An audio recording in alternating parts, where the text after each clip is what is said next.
இந்த மூர்த்தி யாருன்னு கேட்டால் திண்டுக்கல் மாவட்டம் பழனிக்கு பக்கத்தில் இருக்க கோதை மங்கலத்தை பகுதியை சேர்ந்தவர் தான். 17 வயதிலேயே ஒரு மைனர் பொண்ணை கூட்டிகிட்டு ஓடிட்டார், திருமணம் பண்ணுறதுக்காக ஓடிட்டார். அப்போது காவல்துறையில் புகார் கொடுத்து இவரை பிடிக்கிறாங்க 17 வயசில். 2015 காலகட்டத்தில் இவர் என்ன பண்ணுறாரு, அனிதான்னு ஒரு பெண்ணை காதலிக்கிறாரு. காதலித்து திருமணம் செய்து கொள்கிறாரு. அந்த பெண்ணு ஒரு வழக்கறிஞராக இருக்காங்க. ஆமாம், இவர் என்ன பண்ணுறாரு, அங்கே சிறு சிறு வழக்குகளை திருட்டு வழக்கில் கைது பண்ண போகிறாங்க. அதுலேருந்து என்ன பண்ணுறாரு, 2020 ஒரு டீமாகவே ஃபார்ம் பண்ணிடுறாரு. ஃபங்க்ஷன் என்னன்னு கேட்டால், ஊருக்குள்ளே திருட மாட்டாங்க இவங்க. ஃபுல் அண்ட் ஃபுல் பிளான் என்னன்னு கேட்டால், எக்ஸிக்யூட் பண்ணுறது எல்லாமே என்னென்னா, ஊருக்கு ஒதுக்குப்புறமாக தான் ரயில் பாதைகள் இருக்கும். இந்த ட்ராக் தண்டபாலத்துக்கு ஓரமாக இருக்க வீடுகள் அனைத்துலேயுமே தான் இவங்க கை வைக்கிறது. இவங்க 68 இடத்துல திருடி இருக்காங்க. 68 இடமும் ரயில் ட்ராக்கை ஒட்டின மாதிரி தான் இருக்குது. ட்ராக் பண்ணக்கூடாது, ஃபோன் அங்கே வச்சுட்டு வருவாங்க. எல்லாரும் பேசிவிட்டு, இந்த மாதிரி இன்றைக்கி இன்ஸ்டன்ட்டு இந்த இடத்துக்கு தான் போகிறோம், இந்த இடத்துல தான் இன்றைக்கி நம்மளோட கொள்ளை அடிக்க போகிறோம் அப்படின்னு சொன்னால், அந்த கொள்ளை அடிக்கும் போது யாருமே ஃபோன் எடுத்துகிட்டு வர மாட்டாங்க. எல்லாருமே இந்த ஆண்கள் எல்லாருமே மங்கி கேப் தான் போட்டிருப்பாங்க. இதில் இந்த மூர்த்தியோட வேலை என்ன, இந்த கொத்தனார் மூர்த்தியோட வேலை என்னன்னா, ஃபுல் அண்ட் ஷர்ட்டு. இதுதான் அவரோட யூனிஃபார்ம் வச்சு தான் அவர் பிடிச்சது.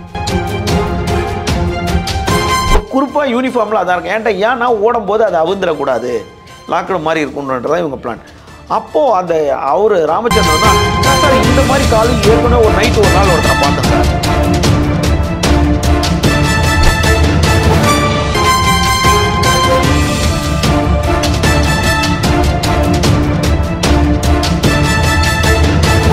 வணக்கம் ஆகாயம் நண்பர்களே.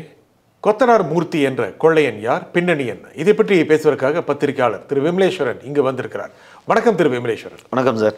சமீபத்தில் கைது செய்யப்பட்ட மூர்த்தி, கொத்தனார் மூர்த்தி அல்லது ராட்மேன் மூர்த்தி இப்படின்னு சொல்லப்படுகிற இந்த கொள்ளையன் யார், எதை சேர்ந்தவர், எப்படி ஆரம்பித்தார் கைவரிசையை? இந்த மூர்த்தி யாருன்னு கேட்டால், திண்டுக்கல் மாவட்டம் பழனிக்கு பக்கத்தில் இருக்க கோதை மங்கலத்தை பகுதியை சேர்ந்தவர் தான். 8வது வரைக்கும் தான் படிச்சிருக்காரு அவர். அவரோட தந்தை, குடும்பம், பின்னணி எல்லாமே பார்த்திங்கன்னா பொருளாதாரத்தில் ஒரு நல்ல நிலையில் இருக்கும். ஏன்னு கேட்டால், ஒரு முறுக்கு தயாரிக்கிற கம்பெனி வச்சுருக்காங்க அவங்க சொந்தமாக. அதுதான் அவங்களோட தொழில். இவர் ஒரு 17 வயதிலேயே ஒரு மைனர் பொண்ணை கூட்டிகிட்டு ஓடிட்டார், திருமணம் பண்ணுறதுக்காக ஓடிட்டார். அப்போது காவல்துறையில் புகார் கொடுத்து இவரை பிடிக்கிறாங்க 17 வயசில். பிடிச்சி இவரை காப்பகத்தில் ஒப்படைக்கிறாங்க. அந்த காப்பகத்தில் இருந்துட்டு இவர் எப்படி திருட்டு வேலையை ஆரம்பிக்கிறாருன்னா, காப்பகத்தில் இருக்கும்போதே அந்த காப்பகத்தில் அவங்க டெய்லி அவங்க என்ன வேலைன்னா, பக்கத்தில் சுற்று வட்டாரத்தில் இருக்கவங்களெல்லாம் குழுவாக அமுச்சு ஒரு பெரிய பெரிய ஹோட்டல்லலாம் கண்ணாடி பொட்டி மாதிரி வச்சு அந்த அமைப்பு காப்பகத்தோட பேர் போட்டு அதில் உண்டியல் மாதிரி இருக்கும். அதில் பணம் போடுற மாதிரி எல்லா கடையிலையும், சூப்பர் மார்க்கெட்டு, மெடிக்கல் ஷாப்லலாம் இருக்கும். அந்த மாதிரிலாம் கொண்டு போய் வைக்கிறதுக்கு இவங்களை குழுவாக அனுப்புவாங்க. வச்சுட்டு அது ரொம்ப ஒன்றே எடுத்துகிட்டு வர சொல்லுவாங்க. முதல் இவர் என்ன பண்ணுறாரு, இவரோட முதல் கையாடலே அந்த காப்பகத்தில் திருந்தி வாழ்கிறதுக்காக அந்த காப்பகத்தில் வச்சுருக்காங்க. அந்த காப்பகத்துலேருந்து போயிட்டு அந்த காப்பகத்துக்கு உண்டான சிலரை போடுற அந்த டப்பாவை எடுத்துகிட்டு போயிடுறாரு. இதுதான் ஒரு முதல் திருட்டு. ஆனால் காப்பகத்தில் அவர்களை ஆலோசனை செய்யவும், மேம்படவும், சீர்படுத்தவும் தானே. ஆமாம், ஏன்னுட்டா அங்கே தான் இவரோட திருட்டு ஆரம்பிக்குது. அங்கேருந்து அதில் வீட்டில் இவரை சேர்க்கறதே இல்லை. காப்பகத்திலே உண்டியில் கை வச்சு. ஆமாம், உண்டியில் கை வச்சிடறாரு. அப்படியே இவரை வீட்டில் சேர்க்கறதே இல்லை. 2015 காலகட்டத்தில் இவர் என்ன பண்ணுறாரு, அனிதான்னு ஒரு பெண்ணை காதலிக்கிறாரு. காதலித்து திருமணம் செய்து கொள்கிறாரு. அந்த பெண்ணு ஒரு வழக்கறிஞராக இருக்காங்க. வழக்கறிஞர்னால் நீதிமன்றத்தில் போய் வாதாடுற வழக்கறிஞர் இல்லாமல், வழக்கறிஞராக படிச்சுட்டு கொஞ்சம் மற்ற ஸ்டேஷனுக்கு போகிறது, அது பண்ணுறது, இது பண்ணுறது, இப்படி இருக்காங்க. இப்போது அந்த தேனி பெரியகுளம், இவர் இருக்கிறது திண்டுக்கல் பக்கத்தில் இருக்க பழனி பக்கத்தில் கோதைமங்கலம் இவரோட சொந்த ஊர். ஆனால் இவர் தேனியில் அங்கே திருமணம் அந்த பக்கத்தில் திருமணம்லாம் செய்ததுனால என்ன ஆயிடுறாரு, தேனி பெரியகுளம் சைட்லேயே சிறு சிறு திருட்டில் தொடர்பு போடுறாரு. ரொம்ப நீங்கள் தொடங்குறதுலே ஒரு திரைப்படத்திற்கான கதை மாதிரி. ஆமாம். ஏன்னு கேட்டால் இவர் அப்படி தான் இருக்கிறாரு. அப்புறம் காப்பகத்துக்கு போய் திரும்ப வந்து. ஆமாம், இவர் என்ன பண்ணுறாரு, அங்கே சிறு சிறு வழக்குகளை திருட்டு வழக்கில் கைது பண்ண போகிறாங்க. அதுலேருந்து என்ன பண்ணுறாரு, 2020 ஒரு டீமாகவே ஃபார்ம் பண்ணிடுறாரு. இந்த டீம் தான் இவங்க ஃபார்ம் பண்ணுறாங்க. அவர் டீமாகவே ஆகிட்டார். இவர் தான் டீமுக்கு லீடர் ஆகிட்டார். கடைசியில் பார்த்தா மனைவி அட்வொகேட் அவர் இருக்காங்க. அவங்க தான் இவரை முழுக்க எக்ஸிக்யூட் பண்ணுறாங்க. யாரு? அவங்க மனைவி அனிதான்றவங்க தான் எக்ஸிக்யூட் பண்ணுறாங்க. அவங்க இயக்குறாங்க. ஆமாம், அவங்க தான் இவரை வந்து இயக்குறாங்க. இயக்குறாங்கன்னா என்ன பண்ணுறாங்க? இதை எப்படி திருடணும் அப்படின்னு ஒரு டீமை செட் பண்ணுறாங்க. அதில் அவங்க இயக்குறாங்க. அனிதா அவங்க கூட அருண்குமார்னு ஒருத்தர் இருக்கார், ஈடுபடுறாரு. அனிதா அவங்க கூட வந்து அருண்குமார் ஒருத்தர் கைது செய்யப்படுறார். இந்த வழக்கில் இவங்க கூட சம்மந்தப்பட்டவர் அனிதா, அருண்குமார், சீனித்தாயின்னு ஒருத்தங்க ரெண்டாவது லேடிஸ், மூணாவது லட்சுமின்னு ஒருத்தங்க மூணாவது லேடிஸ். இந்த லட்சுமி யாருன்னா இவங்க தான் மூர்த்தியோட அக்கா. இவங்க எல்லாரும் ஒரு குழு இவங்கெல்லாம். லட்சுமி, மகாலட்சுமின்னு இன்னொருத்தவங்க, நாலாவது லேடிஸ். அஞ்சாவது மோகன் ஒருத்தர், முருகன். அவர் யாருன்னு கேட்டால் அக்கா வீட்டுக்கார், மூர்த்தியோட அக்கா வீட்டுக்கார். அதுக்கப்புறம் நாகஜோதின்னு ஒருத்தங்க, அதுக்கப்புறம் சுரேஷ்குமார்னு ஒருத்தர். இவங்க எல்லாம் ஒரு குழுவாக இருக்காங்க. இவங்க எல்லாரும் குழுவோட நோக்கம் என்ன? இவங்களோட நோக்கம் என்னன்னா, முக்கியமாக விருதுநகர், மதுரை, திருப்பூர், திண்டுக்கல், கோவை, இந்த 5 ஊர் தான் டார்கெட். இவங்க இந்த 5 ஊரில் இப்போ பவாரியா கொள்ளைக்காரன் நம்ம கேள்வி பார்த்துருக்கோம். அவங்க ஸ்டேட்டில் திருட மாட்டாங்க, அவங்க வேறு ஸ்டேட்டில் வந்து திருடுவாங்க. இவங்க கிட்டத்தட்ட அதே மாதிரி தான். ஆனால் இவங்க வேறு ஸ்டேட்டுக்கு போக மாட்டாங்க, உள்ளூரில் நம்ம ஸ்டேட்லேயே வேறு டிஸ்ட்ரிக்டில், சொந்த டிஸ்ட்ரிக்டில் திருட மாட்டாங்க, சொந்த டிஸ்ட்ரிக்டில் திருட மாட்டாங்க, வேறு டிஸ்ட்ரிக்டில் திருடுவாங்க. அப்படி தான் பார்த்தீங்கன்னா விருதுநகரில் 20 இடத்துல கையாடல் பண்ணியிருக்காங்க, கொள்ளையடிச்சிருக்காங்க. என்ன அவங்க ஸ்டைல் ஆஃப் ஃபங்க்ஷன் என்னன்னு கேட்டால், ஊருக்குள்ளே வந்து திருட மாட்டாங்க. இவங்க ஃபுல் அண்ட் ஃபுல் பிளான் என்னன்னு கேட்டால், எக்ஸிக்யூட் பண்ணுறது எல்லாமே என்னென்னா, ஊருக்கு ஒதுக்குப்புறமாக தான் ரயில் பாதைகள் இருக்கும். இந்த ட்ராக் தண்டபாலத்துக்கு ஓரமாக இருக்க வீடுகள் அனைத்துலேயுமே தான் இவங்க கை வைக்கிறது. முழுக்க பார்த்தீங்கன்னா விருதுநகரில் 20 வழக்கு, மதுரையில் 14 வழக்கு, திருப்பூரில் 16 வழக்கு, திண்டுக்கல்லில் 16 வழக்கு, கோவையில் 18 வழக்கு. இதில் இவங்க 4 வருஷமாக இப்படி பண்ணிக்கிட்டே இருக்காங்க. சிக்கவே இல்லை 4 ஆண்டுகளாக இதை பண்ணிக்கிட்டே இருக்காங்க. ஏன் அது திருடுனா எப்படி திருடுவாங்க? நீங்கள் வந்து இந்த ரயில் பாதை ஓட்டின்னு சொல்லி, அதாவது இவங்க ஃபர்ஸ்ட் ரயில் பாதை ஓட்டி அது என்ன? இல்லை, இவங்க திருடின இடம் என்ன? இவங்க 68 இடத்துல திருடி இருக்காங்க. 68 இடமும் ரயில் ட்ராக்கை ஒட்டின மாதிரி தான் இருக்குது. என்ன அதில் முக்கியத்துவம்? அதாவது ஊருன்றபோது ஊருக்குள்ளே இருக்கும், ரயில் ட்ராக்ன்றது ஊருக்குள்ளே வராது, கொஞ்சம் வெளியே தான் இருக்கும். அப்போ அந்த ட்ராக் ஒட்டின மாதிரி எந்தெந்த வீடு அமைதியாக இருக்குது, ஈஸியாக இருக்குது, யார் வீட்டில் ஆள் இல்லை, யார் ஊருக்கு போகிறாங்க, இப்படிலாம் நோட்டம் விடுறதுக்கு தான் இந்த லேடிஸுங்க ஒரு 4-5 பேர். இவங்களோட ஸ்கீம் என்னன்னு கேட்டால், எல்லாம் வேறு ஊரில் இருப்பாங்க. பெரியகுளம், தேனி, விருதுநகர், ராஜபாளையம், திண்டுக்கல், கோவை, ஈரோடு, திருப்பூரில் இருப்பாங்க. இப்போது இவங்களுக்குன்னு ஒரு 50 வகையான கோட்வேர்டு வச்சுருக்காங்க. இந்த கோட்வேர்டில் தான் இவங்க பேசிப்பாங்க. எப்படின்னா, டீ சாப்பிட்லாம் வாங்க அப்படின்னு ஒரு ஃபோன், இவங்க எல்லாருக்கும் ஒரு ஃபோன் வரும். இவங்க கிட்ட மூர்த்திக்கிட்ட இருந்து டீ சாப்பிட மாட்டாங்க. ஆமாம், டீ சாப்பிடலாம் வான்னா அவங்கவுங்க ஊரில் ஃபோனை வச்சுட்டு நேராக வந்து எல்லாருமே மதுரை மாட்டுத்தாவணி பஸ் ஸ்டாண்டுக்கு வந்துடுவாங்க. ஃபோனை வச்சுட்டு, ஃபோனை எடுத்துகிட்டு வர மாட்டாங்க, ஃபோனை வச்சுட்டு மதுரை மாட்டுத்தாவணி பஸ் ஸ்டாண்டுக்கு எடுத்துகிட்டு அவங்க சிடிஆர் போட்டு எதிர்காலத்தில் மாட்டிப்பாங்கன்றது தான். மனைவி வழக்கறிஞர் இல்லை, பயங்கர பிளானிங், அதனால தான் 4 வருஷம் அவங்க ஸ்டெயின் பண்ணியிருக்காங்க. இதில் அது இந்த ஃபோன் எங்கே போயிருக்கு ட்ராக் பண்ணக்கூடாது. ஃபோன் அங்கே வச்சுட்டு வருவாங்க, வந்து எல்லாரும் பேசிட்டு, இந்த மாதிரி இன்றைக்கி இன்ஸ்டன்ட்டு இந்த இடத்துக்கு தான் போகிறோம், இந்த இடத்துல தான் இன்றைக்கி நம்மளோட கொள்ளை அடிக்க போகிறோம் அப்படின்னு சொன்னால், அந்த கொள்ளை அடிக்கும் போது யாருமே ஃபோனை எடுத்துகிட்டு வர மாட்டாங்க. எல்லாருமே இந்த ஆண்கள் எல்லாருமே மங்கி கேப் தான் போட்டிருப்பாங்க. இதில் இந்த மூர்த்தியோட வேலை என்ன, இந்த கொத்தனார் மூர்த்தியோட வேலை என்னென்னா, ஃபுல் அண்ட் ஷர்ட்டு, இதுதான் அவரோட யூனிஃபார்ம் வச்சு தான் அவர் பிடிச்சது. ஃபுல் அண்ட் ஷர்ட்டுக்கு மேலே வந்து ஒரு லெதர் பேகு, பெல்ட் மாதிரி போட்டு பின்னால் பேகு, அந்த பேகு மேலே ஒரு டிஷர்ட். இதுதான் அவரோட ஸ்டைல். நீங்கள் படத்தில் கூட பார்த்துருப்பீங்க, ஷர்ட் மேலே ஒரு டிஷர்ட் போட்டிருப்பாங்க, நெக்கு இல்லாமல் போடுறோம், அந்த மாதிரி போடுறது தான் இவரோட பேகு. போட்டு அது மேலே இது போட்டுட்டு, அந்த பேகுக்குள்ளே உளி, இந்த ரேட்மேனு எதுக்கு பேர் வந்துச்சுன்னா, அந்த உளி இவ்வளோ பெரிய ஒரு 2 அடி உள்ள உளியை அதில் வச்சுருப்பார். ஆமாம், அந்த உளி செதுக்கிற மாதிரி உளியை அதில் வச்சுருப்பார். அந்த டூல்ஸ் அதான் அவரோட டூல். இதில் கொள்ளை அடிக்கிறது இருந்தால் இவங்க எல்லாருமே போக மாட்டாங்க உள்ள. ஒருத்தர் அந்த ஒரு வீட்டில் கொள்ளை அடிக்கிறது இருந்தால் லெஃப்ட்டு ரைட்டு, அந்த ரோட் சைடு ஒருத்தர், பின்னால் ஒருத்தர், இந்த மாதிரி இன்செக்ஷன் ஒருத்தர், மாடியில் ஒருத்தர், இந்த மாதிரி இருந்து பார்க்கும்போது இது உள்ளே போய் கொள்ளை அடிக்கிறதுன்னு பார்த்தீங்கன்னா மூர்த்தி தான். ஏன் அவங்க வெளியே நிற்பாங்களா? இவங்க வந்து அவங்க பாதுகாப்பு, அவர் உள்ளே யாரும் வரக்கூடாது, என்ன போகக்கூடாது, இவர் போகக்கூடாது, யார் வராங்கன்ட்டு அவருக்கு இன்ஸ்ட்ரக்ஷன் கொடுக்குறது. இப்போ நீங்கள் உதாரணமாக கிரிக்கெட்டில் பார்த்தீங்கன்னா அம்பையர் இருப்பார்ல, ஒரு கை தூக்கிட்டாங்கன்னா உள்ளே யாரோ வராங்க அப்ஸ்காண்டாவுன்ற மாதிரி அர்த்தம். இந்த மாதிரி இவங்களுக்கு ஒரு கோட்வேர்டு இருக்குது. இப்படி கொள்ளை அடிக்கிறாங்க. இவங்க கொள்ளை அடித்ததன் விளைவு என்னென்னா, எப்படி வீட்டை எப்படி திறப்பாங்க, எப்படி அதுதான் அந்த ரேடு வச்சுருக்கேன். இந்த வீட்டில் இவ்வளோ தான் இருக்குது, இந்த வீடு வசதியான வீடு, இந்த வீட்டில் ஏதாவது நகை கண்டிப்பாக இருக்கும் அப்படின்னு சொல்லிட்டு, இப்போது 68 வீட்டில் அவங்க கொள்ளை அடிச்சிருக்காங்கன்னா அவங்க அட்டன் பண்ணது 100 வீடாக இருக்கும். அட்டன் பண்ணது. ஆனால் ஒன்றும் இல்லாமல் இருந்திருக்கும். கொள்ளை அடிச்சது பெரிய லெவல். தெரிஞ்ச உடனே பூட்டை உடைச்சிடும். ஆமாம். இப்போ என்ன பண்ணிருக்காங்க? பூட்டை உடைக்கிறது இவருக்கு கில்லடி. பூட்டை உடைக்கிறது. அதாவது மூர்த்தி கோயம்புத்தூரில் 18 இடத்துல கொள்ளை அடிச்சிருக்காரு. கோயம்புத்தூரில் மட்டும் அந்த 18 இடத்துல 376 சவரன் நகையை கோயம்புத்தூரில் மட்டும் கொள்ளை அடிச்சிருக்காரு. இவர் மொத்தமும் கொள்ளை அடித்த தொகை சவரன் மட்டும் 1500 சவரன். மிகப்பெரிய விஷயம். 1500 சவரன் கொள்ளை அடிச்சிருக்காரு. பணமாக வந்து 1,76,00,000 ரூபா கொள்ளை அடிச்சிருக்காரு. பணமாக 1,76,00,000 நகையை 1500 சவரன் கொள்ளை அடிச்சிருக்காரு. நகையை கொள்ளை அடித்த உடனே என்ன பண்ணுவாங்க? பெரிய கொள்ளை கூட்டம் தான். ஆமாம். இவங்க கொள்ளை அடித்த உடனே ஒருத்தரை கூப்பிட்டு இந்த தங்கத்தை மெல்ட் பண்ணிடுங்கன்றுவாங்க. அதுதான் இவங்களோட வேலை. நகைகள் அதுக்கு இவங்க ஒரு சிலரை பயன்படுத்துகிறாங்க.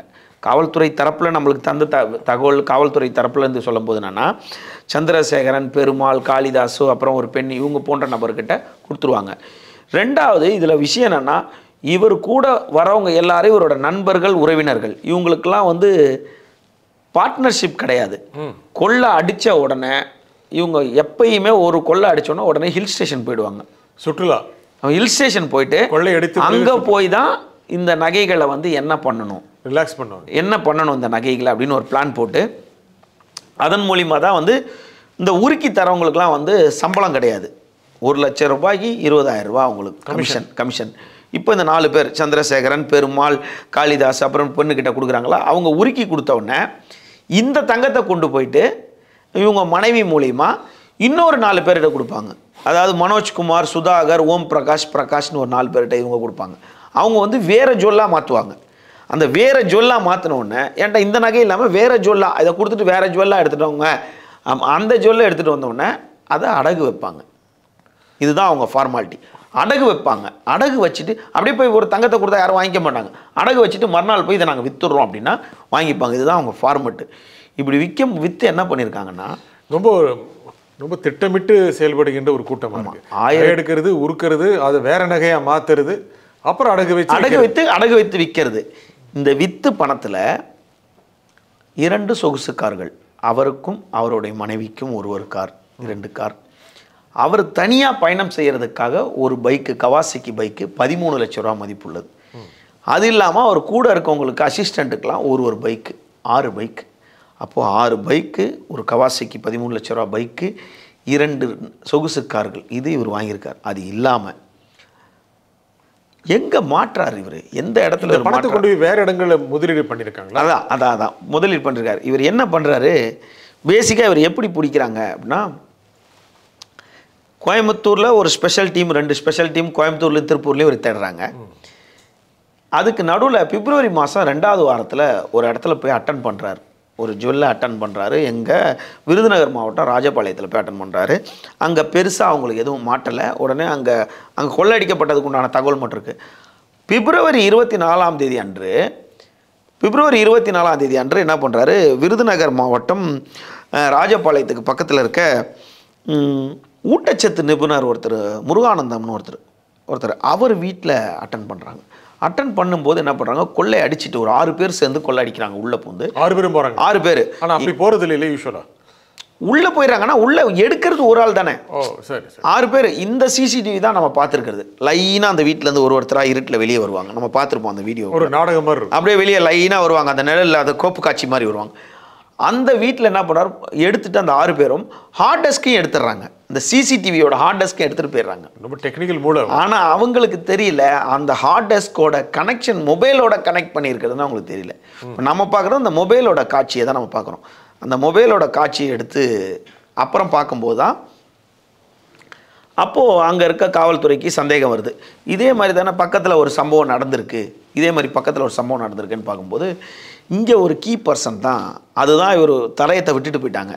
அந்த கீ பர்சன் இந்த காவல்துறையில் ராமச்சந்திரன்னு ஒரு எஸ்ஐ. அவர் விருதுநகர் ராஜபாளையத்தில் இருக்க தெற்கு காவல் நிலையத்தை சார்ந்த எஸ்ஐன்னு நினைக்கிறேன், கிழக்கு காவல் நிலையத்தை சார்ந்த. அவர் வந்து எதாச்சா போயிட்டு இருக்கும்போது இந்த நபர்கள் இருக்காங்கல்ல, அனிதா, அருண்குமார், சீனிதாயி, லட்சுமி, மகாலட்சுமி, மோகன், முருகன், நாகஜோதி, சுரேஷ்குமார் போன்றவர்கள், அவங்க கூட இருக்க சந்திரசேகர், இந்த மாதிரி கும்பலில் இருக்கவங்க ஒரு நபருக்கு மட்டும் அந்த ரயில்வே தண்டபாளையத்து கூட இருக்கும்போது இவங்களுக்கு எப்பயுமே இந்த இந்த திருநங்கைகள் கூட பேசுகிற சவகாசம் கொஞ்சம் இருந்திருக்கு அவர்கிட்ட.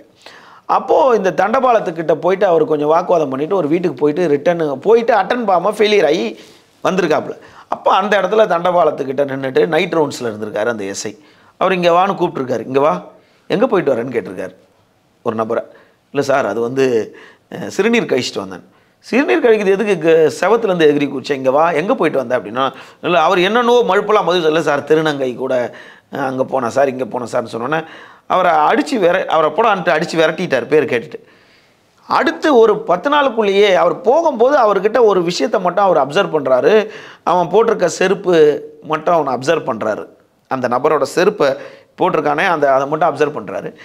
இந்த முருகானந்தம் வீட்டில் இருக்க கொள்ளை போன சிசிடிவியோட பார்க்கும்போது அதுலேயும் அந்த செருப்பு இருக்குது. அந்த செருப்பு தான் வந்து இவங்க எல்லாரும் ஒரே ஃபார்மேட் யூஸ் பண்ணியிருக்காங்க. காரணம் எல்லாருமே பேக் லாக்டு செப்பல் போட்டிருக்காங்க, பின்பக்கம் பின்படையும் வார் வச்ச மாதிரி.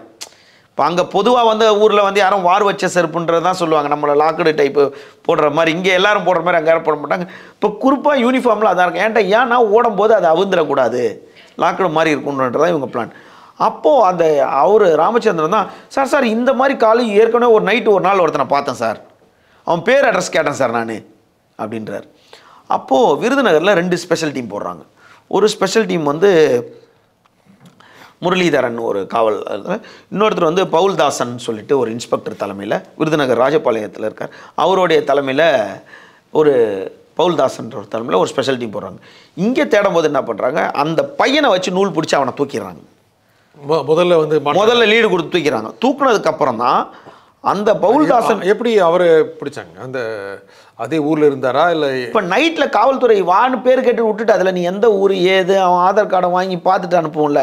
அப்போ அந்த மைண்ட் செட்டப்லேயே இவங்க என்ன பண்ணுறாங்க, இந்த சிசிடிவியில் இருக்காங்க, இதே ஆளாக தான் செருப்பு மாதிரி தான் அதுவும் இருக்குது அப்படின்ற மாதிரி பயங்கர 4 இடத்துல எல்லா இடத்துலையும் நோட் பண்ணுறாங்க. கோயம்புத்தூர், திருப்பூர் இந்த மாதிரிலாம் இருக்கும்போது அப்போ யாருன்னு பார்க்கும்போது தான் கரெக்டாக அவரை தூக்குறாங்க. அவரை தூக்கணுன்னு அனிதா அவங்க முன்னுக்கு பின் முரணாக பேசிக்கிட்டே இருக்காங்க. இல்லை அப்படி இருக்குது இப்படி இருக்குது, வழக்கறிஞரில் நான் கோர்ட்டுக்கு வரேன், இதுக்கு வரேன், ஸ்டேஷனுக்கு வரேன் அப்படிலாம் சொன்னோன்னே காவல் ஆய்வாளருக்கு சந்தேகம் வந்துச்சு. இந்த பவுல்தாசன் காவல் ஆய்வாளர் அவர் தலைமையில் இருக்க ஸ்பெஷல் டீம் என்ன பண்ணுறாங்க, மூர்த்தியோட மனைவி, அக்கா வீட்டுக்காரர் 3 பேரையும் தூக்குறாங்க. மதுரையில் வேற ஒரு போலீஸ் எந்த ஊர் இருந்து கைது பண்ணுறாங்க, இது வந்து இவங்க வந்து ராஜபாளையத்தோட போலீஸு. இவங்க வந்து அவங்கள போய் தேனியிலே போயிட்டு அவங்கள கைது பண்ணிடுறாங்க. பண்ணதுக்கப்புறம் பார்த்தா இன்னொரு டீம் வந்து ஒரு போலீஸ் வந்து சுரேஷ்குமார்னு ஒருத்தரை கைது பண்ணுது, மதுரையில் வச்சு கைது பண்ணுறாங்க. இப்போ கைது பண்ணிட்டு இவங்களை விசாரிக்கும் போது தான், எங்கடா போவீங்க, உங்களுக்குலாம் யாரா தலை அப்படின்னு கேட்கும்போது, இந்த மாதிரி நகையை வந்து நாங்கள் உரிக்குவோம் விற்போம் அப்படின்னு சொல்லும்போது, இந்த பணம்லாம் எங்கடான்னு கேட்டால், நாங்கள் எல்லாம் வந்து ஸ்பின்னிங் மில் வாங்கிட்டாங்க. எங்கே ஸ்பின்னிங் மில் வாங்கினீங்கன்னா விருதுநகர் ராஜபாளையத்து பக்கத்தில் 4.5 கோடி ரூபாய்க்கு ஸ்பின்னிங் மில் வாங்கியிருக்காங்க. பெரிய மில் ஓனர் ஆகிட்டாங்க. வேற என்ன பண்ணீங்கன்னு கேட்டால், பஸ் ஸ்டாண்டுக்கு ஏற்ற மாதிரி 53 சென்ட் நிலம் வாங்கியிருக்கோம். இப்போது எல்லாருக்கும் வந்து தகவல் படி பார்த்தா ஸ்பின்னிங் மில் வாங்கிட்டாரு ஒரு ரவுடினா. நம்ம இன்றைக்கி விசாரிக்கப்படும் போது இன்றைக்கி வந்த தகவல் பார்த்தா இவனுங்க ஸ்பின்னிங் மில்லை டெமாலிஷ் பண்ணிகிட்டு இருக்கானுங்க. வாங்கி அந்த இடத்த வாங்கி டெமாலிஷ் பண்ணியிருக்காங்க. இருந்தது என்னன்னு கேட்டால், அந்த இடத்துல ஒரு நட்சத்திர ஹோட்டல் கட்டலான்ற பிளானில் இருந்திருக்கானுங்க. விடுதி மாதிரி ஒரு நட்சத்திர ஹோட்டல் கட்டலான்ற பிளானில் தான். இப்போ இவங்க கணக்கு பண்ணி பார்த்தா 1500 சவரன் நகை, 1.25 கோடி ரூபாய் பணம், இது இல்லாமல் வந்து இந்த 53 சென்ட் நிலம், அது இல்லாமல் அங்கே ஒரு 4.5 கோடி ரூபாய் மதிப்புள்ள ஒரு இது பண்ணியிருக்காங்க. இது எல்லாத்தையும் வந்து 8வது படித்தவன் ஒரு கொத்தனார் வேலை செய்தவனுக்கு அவனுக்கு மசில் பவர் மட்டும்தான் இருக்கும். அவனுக்கு எப்படி இந்த மாதிரி ஐடியா வருது, பிரெயின் வருதுன்னு பார்த்தா, இது எல்லாத்தையும் செட்டிங் போட்டது வந்து அவங்க மனைவி அனிதா தான் போல இருக்கு, வழக்கறிஞர் அனிதா. உடனே என்ன பண்ணுறாங்க, அவங்கள கூப்பிட்டு போலீஸ் எப்படி விசாரிக்கிற மாதிரி விசாரிக்கிற போது இன்னும் 4 பேர் சரண்டர் ஆகுறாங்க. அப்படி பண்ணுவாங்கன்னு இவங்களை எப்போ பண்ணுறாங்க, பிப்ரவரியில் நடந்த இன்சிடென்ட், பிப்ரவரி 2nd வீக்கும் பிப்ரவரி 3rd வீக் 24 விருதுநகரில் நடந்த இன்சிடென்ட்டை வச்சுக்கிட்டு பிப்ரவரியிலேருந்து தேடுறாங்க. மார்ச், ஏப்ரல், மே, ஜூன் இறுதியில் இவங்க 3 பேர் மாட்டிட்டாங்க. யாரும் அனிதா, முருகன், லட்சுமி, முருகன், மோகன் இவங்க மாட்டிட்டாங்க. ஜூலை 1st வீக்கில் இவங்கள ஃபுல் நெட்வொர்க்கை கவர் பண்ணும்போது தான் கோவையில் வந்து 376 சவரன் நகை போட்டாங்க. உடனே என்ன பண்ணுவாங்க, எந்தெந்த இடத்துல அடிச்சிங்கன்னு கூப்பிட்டு போய் ஒவ்வொரு ஸ்டேஷனை ரெக்கவரி பண்ணுவாங்கல்ல. அப்போது இப்படியே பார்த்துக்கிட்டே இருக்காங்க. இவங்க குற்றவாளி தேடிக்கிட்டு இருக்காங்க. இந்த மூர்த்தி கிடைக்கவே இல்லை. கடைசியில் பார்த்தா மூர்த்தியும் தெரிஞ்சிருச்சா போலீஸுக்கு? மூர்த்தி போட்டா யாருக்கிட்டையும் இல்லை. ஆனால் மூர்த்தி அவங்க ஒய்ஃபு அந்த ஸ்டேட்மெண்ட்லாம் வச்சு மூர்த்தி தலைமறைவாக இருக்கார். கடைசியில் கோயம்புத்தூர் போலீஸும் தேடுது, விருதுநகர் போலீஸும் தேடுது, திருப்பூர், மதுரை போலீஸு, திண்டுக்கல் போலீஸும் தேடும்போது பல ஊர் போலீஸ் தேடும். ஆமாம், கோயம்புத்தூர் போலீஸ் வந்து ஒரு கமிஷனர் பாலகிருஷ்ணன் அவரோட தலைமையில் இருக்க ஸ்பெஷல் டீம் போட்டு வளவாக தேடும்போது ஜூலை 11 வந்து கோயம்புத்தூரில் 10ஆம் தேதியோ 11 ஒரு, அதாவது சரியாக வார்த்தை சொன்னால் கோழி அமுக்கிற மாதிரி அமைக்கிட்டாங்க அவரை. இவரை போயிட்டு எங்கேயோ தண்டவாளத்துக்கிட்ட வந்திருக்காரு, ஏதோ ஒரு இடத்துக்கு ஹில் ஸ்டேஷனுக்கு வந்திருக்காரு கோயம்புத்தூர் பக்கத்தில். போய் கூட்டிகிட்டு வந்து இவரை, அதாவது தண்ணி காட்டியிருக்காது, போலீஸுக்கு தண்ணி காட்டுறதுன்ற மாதிரி 4 ஆண்டுகளாக தப்பிச்சு இருந்தவர் பிப்ரவரி மாதம் பண்ண அந்த முருகானந்தம் வீட்டில் பண்ண இன்சிடென்ட், அந்த ஊட்டச்சத்து நிபுணர் வீட்டில் பண்ண அந்த கோப்போ காட்சியை வச்சுக்கிட்டு போலீஸ் இவ்வளோ தூரம் ஸ்பெல் பண்ணி ஒவ்வொரு டிஸ்ட்ரிக்ட் போலீஸும் மொத்தமாக சேர்ந்து மொத்தமாக பிடிச்சவொன்னே இது ஒரு டீமு, இவங்க வந்து இவங்களோட கொள்ளையே என்னன்னா ஸ்கெட்ச் போடுறது, யாரும் செல்ஃபோன் எடுத்துட்டு வராது, பல கோடி. இதில் கடைசியாக ஒருத்தர் அரெஸ்ட் பண்ணியிருக்காங்க, இன்னமும் இருக்காங்க. அதில் என்னன்னு கேட்டால் ஒரு ஆடிட்டர் சென்னையில் வந்து ஆடிட்டரை பார்க்குறாங்க, கன்சல்ட் பண்ணிவிட்டு இவ்வளோ பணத்துக்கும் கணக்கு காட்டணுன்ட்டு சென்னையில் ஒரு ஆடிட்டரை வச்சு இந்த ஆடிட்டில் இந்த கணக்கு எல்லாத்தையும் கொண்டு வந்து இன்கம் டேக்ஸ் கட்டியிருக்காங்க. அந்த திருடின நகைக்கும் பணத்துக்கு வருமான வரி கட்டிய கொள்ளை, வருமான வரி கட்டிய, இதுதான் சரியான வார்த்தையாக இருக்கும். அந்த ஆடிட்டரையும் கைது செய்யப்பட்டிருக்காருன்ற மாதிரி தகவல். அவரையும் கூட்டு விசாரணை கூட்டு கைது. ஏன்டா இது இன்கம் டேக்ஸும் கட்டியிருக்காங்க. வருமான வரி கட்டியிருக்காங்களா, கட்ட போனாங்களா? இல்லை, ஆடிட்டர் வச்சு எல்லாம் ஃபைல் பண்ணிட்டாங்க. 4 ஆண்டுகள் எல்லாம். ஏன்டா இவ்வளோ ப்ராப்பர்ட்டி வாங்குறாங்களே, ப்ராப்பர்ட்டி வாங்கும்போது உங்களுக்கு பேன் கார்டு தேவை. அந்த பேன் கார்டு எங்கேருந்து ஒயிட்டாக வந்துச்சா பிளாக்காக வந்துச்சா இதெல்லாம் ரிஜிஸ்ட்ரேஷன் டிபார்ட்மெண்ட் பார்க்கும்ல. இது எல்லாத்தையும் கொண்டு வரும்போது ஓரளவுக்கு ஒரு 70% கணக்கு லெஜில் கொண்டு வந்துட்டாங்க. ஆனால் இவங்க பண்ணது என்னென்னா விருதுநகரில் போய் தொடர்ந்து 2 அட்டம்ப்ட் பிப்ரவரி மாதம் பண்ணது, இந்த 2ல் இவங்க கோட்டை விட்டுட்டாங்க. அந்த காவலர் வந்து முதிர்ச்சியான ஒரு எஸ்ஐ, அவர் வந்து சார் இந்த செருப்பு வந்து இந்த செருப்பை நான் பார்த்தேன், அப்போ இவனாக தான் இருப்பாங்கன்ட்டு இந்த வார் வச்ச செருப்பு தான் அப்படின்னு அவரோட வாயில் வந்தது. இதுலேருந்து அப்படியே நூல் பிடிச்சிருக்காங்க. அப்புறம் கோயம்புத்தூரில் மூர்த்தி அரெஸ்ட் பண்ணியிருக்காங்க. அரெஸ்ட் பண்ணோன்னு தான் பார்க்குது 38 வயசு மூர்த்திக்கு. அவர் பார்த்தா இந்த நயகரா நீர்வீழ்ச்சி பக்கத்தில் நின்று எல்லாரும் ஃபோட்டோ எடுப்பாங்க தெரியுமா, நம்ம இதெல்லாம் பார்ப்போமே, அது மாதிரி முகநூலில் அவர் வந்து அவர் ஃபோட்டோ ஒன்று இதில் நாளிதழில் ஒன்று வந்துச்சு, யூடியூப்பில் பார்த்தா ஒரு அங்கங்கே ஹில் ஸ்டேஷனில் தான் அவரோட ஃபோட்டோஸ்லாம் இருக்குது. ஒரு நல்லா என்ஜாய் பண்ணியிருக்காங்க பொண்டாடி புருஷன் அந்த திருட்டு நகைகளை வச்சு. இவங்க எல்லாருக்கும் கமிஷன் தான் கொடுத்துருக்காங்க. உருக்குறியா 1 லட்சத்துக்கு 10% கமிஷன், விக்கு கொடுக்குறியா 1 லட்சத்துக்கு 20% கமிஷன். ஏன்டா பாவம் காசு கொடுத்து வாங்கியிருக்கவன் தானே செய்கூலி எவ்வளோ போகுது சேதாரம் எவ்வளோ போகுதுன்னு பார்ப்பாங்க. திருடின நகை தானே, இதில் செய்கூலி என்ன சேதாரம் என்ன அப்படின்ட்டு 1500 சவரன் சேதாரம் தான். ஆமாம், மொத்தமும் சேதாரம் தான் 1500 சவரன். இவர் வந்து இதில் பண்ணியிருக்கிறது எல்லாமே நண்பர்கள் உறவினர்களை மட்டும்தான் கூட வச்சுருந்துருக்காரு. வித்தியாசமான ஒரு கொள்ளை. ஆமாம், மார்க்கெட்டிங்க்கும் டிஸ்ட்ரிபியூஷனுக்கு மட்டும் தான் வெளியால் வச்சுருந்துருக்காரு. மார்க்கெட்டிங் பண்ணுறதுக்கு மனோஜ்குமார், சுதாகர், ஓம் பிரகாஷ் இப்படி போன்றவர்கள்லாம் வச்சுருந்ததா ஒரு தகவல் இருக்குது. ஆமாம், இந்த நெட்வொர்க்கை ஃபார்ம் பண்ணுறதுக்கு ஒரு 8வது படித்த ஒரு கொத்தனாரால் நிச்சயமாக முடியாது.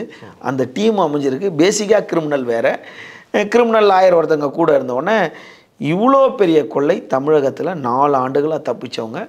இன்றைக்கி ஒட்டு மொத்தமாக இவ்வளோ இடத்துலையும் பண்ணவங்க 68 வழக்கு. விருதுநகரில் 20 வழக்கு, மதுரையில் 14 வழக்கு, திருப்பூரில் 16 வழக்கு, திண்டுக்கல்லில் 16 வழக்கு, கோவையில் 18 வழக்கு, மொத்தம் 68 வழக்குகளை சந்தித்து இன்றைக்கி வந்து மூர்த்தி என்ற கொத்தனார் மூர்த்தி ராடுமான் மூர்த்தியாக மாறிட்டார். ராடுமான் கொள்ளை இந்த பவாரியா கொள்ளையர்கள் மாதிரி இவங்களும் எதிர்காலத்தில் இத்தனை பேர்கிட்டையும் இவங்க நிச்சயமாக வெளியே வர முடியாது. பவாரியா அவருக்கு ஓமாவோட கதி தான் இவருக்கும் வரணுன்ற மாதிரி பெரிய சம்பவத்தை காவல்துறை சிறப்பாக கையாண்டு பிடிச்சிருக்காங்க. இன்னும் அவர்கிட்டருந்து இப்போ சிறையில் இருந்தாலும் ஒவ்வொரு காவல் நிலையமாக கூட்டிகிட்டு போய் எந்தெந்த காவல் நிலையத்தை புகாருக்கோ கூட்டிகிட்டு வந்து ரெக்கவரி காட்டுவாங்கல்ல, நீதிமன்றத்தில் வந்து கஸ்டடிக்கு எடுப்பாங்க, எடுத்து எவ்வளோ ஜுவல்ஸ் இருக்குது ரெக்கவரி காட்டுங்கன்னு ஒவ்வொரு ஸ்டேஷன்லையும் எஃப்ஐஆர் பிடி வாரண்ட் இருக்கும்ல. இந்த ஸ்டேஷனில் ஒரு ஸ்டேஷன் புகாரில் தான் ரிமாண்ட் பண்ணிட்டாங்க.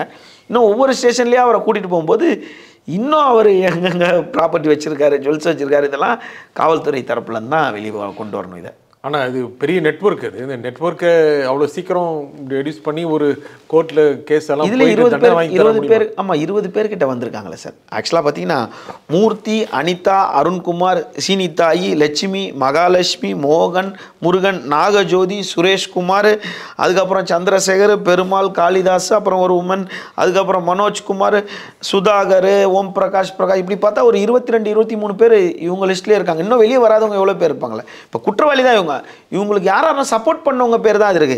அக்யூஸ்ட்னு பார்த்தா இவங்க 8 பேர் தான் 9 பேர் தான் காட்டியிருக்காங்க. அனிதா அவங்க மனைவியை காட்டியிருக்காங்க, அவங்க அக்கா கணவர் அருண்குமார், இந்த மாதிரி பேர் தான் காட்டியிருக்காங்க. இந்த 4 பேர் வந்து இந்த சந்திரசேகர், பெருமாள், காளிதாஸ் இவங்கெல்லாம் வந்து மார்க்கெட்டிங்கில் இருந்தவங்க. இவங்களையும் இந்த வழக்கில் சேர்த்துருப்பாங்க. பட் கைது செய்யப்பட்டிருக்கிறதுக்காக உண்டான வாய்ப்புகள் இருக்கா என்னன்னு தெரியல. எந்த சிறையில் இருக்காங்க இப்போது வந்து ஒவ்வொருத்தர் இப்போ வந்து ஆக்சுவலாக பார்த்தீங்கன்னா கோவை சிறையில் தான் இருக்கிறாரு.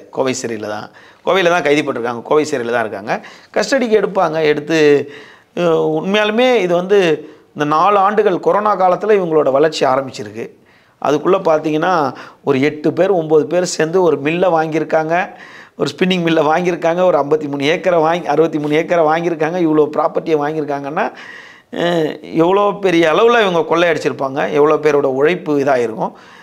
காவல்துறை சிறப்பாக கையாண்டிருக்கு. ஆனால் இப்போ காவல்துறை கோயம்புத்தூர் உதவி ஆணையர் தலைமையில் ஒரு அறிவிப்பே கொடுத்தாரு.